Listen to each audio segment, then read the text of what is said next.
رب تعالیٰ نے انسان کو منع کیا ہے کہ کسی کے ساتھ اگر نیک سلوک کرو، نیکی کرو، تو اس کو لوگوں سے چھپاؤ، ڈسکلوز نہ کرو، اور ساتھ ہی یہ فرما دیا کہ جو نیکی کر کے جتائے رب تعالیٰ اس کی نیکیاں اس کے منہ پر دے مارتا ہے۔ بہت سٹرونگ ورڈز ہیں یہ۔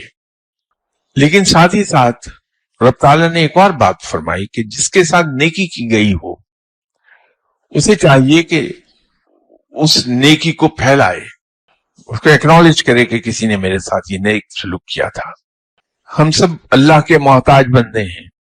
رب تعالیٰ نے ہم سب کو ایک دوسرے کے ساتھ اس طرح منسلک کیا ہے کہ ایک کی ویکنس دوسرے کی اسٹرینگتھ ہے، ایک کی اسٹرینگتھ دوسرے کی ویکنس ہے، اور تمام بندے جیسے یہ دیوار ہے، دیوار کی ایک اینٹ انڈیویجولی کوئی معنی نہیں رکھتی، لیکن یہ اینٹیں اگر ایک دوسرے کے ساتھ جڑی ہوئی ہوں تو اس کی اسٹرینگتھ اتنی ہے کہ اس پر چھت ڈال کر وہاں 50 آدمی بھی آرام سے بیٹھ سکتے ہیں۔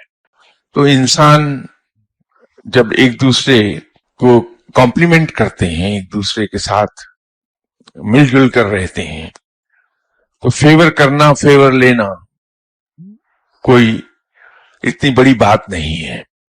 اس میں شرمندگی کا there is no reason کہ آپ شرمندہ ہوں۔